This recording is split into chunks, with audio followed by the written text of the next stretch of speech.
আলাদিনের প্রদীপ থেকে জিন বের হয়ে আসে হাতের বোতাম খুলে চলে বুকে নাই দট নাম আমার হিরো আলম। এবং বিড়ালকে বলে তোমার কাছে 3টি ইচ্ছা আছে। বিড়ালটি কুত্তাকে জিনকে দেখিয়ে বলে। এরপর বিড়াল কুত্তার কাছে গিয়ে বলে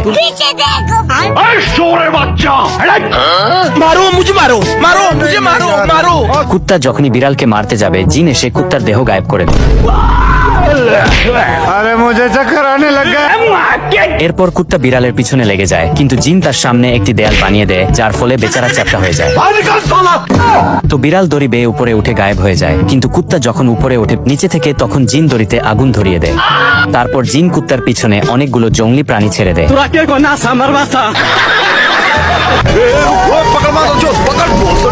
এত দৌড়ানি খেয়ে কুত্তা অবশেষে বিড়ালের কাছে হার মানে।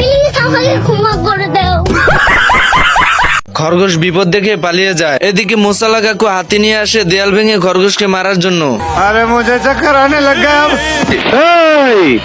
বুঝছি তোমার মরণের চুলকানি উঠছে, মলম লাগাই দেবনি, মলম।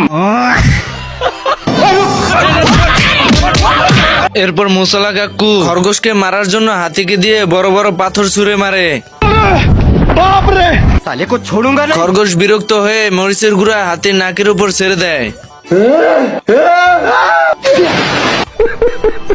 খরগোশ এদিক ওদিক তাকিয়ে তার দলদের বলে। এরপর হাতি আর কাকু মিলে খরগোশকে ধরতে যায় এর ভিতরে। ইমোশনে হিট মারিস না, পেঁচাও কম, পেঁচাও কম। এরপর মোসালা কাকুর বুদ্ধি দেখুন, হাতিকে পানিতে ভাসিয়ে দিয়ে নৌকার মতন করে বৈঠা দিয়ে বাইতেছিল।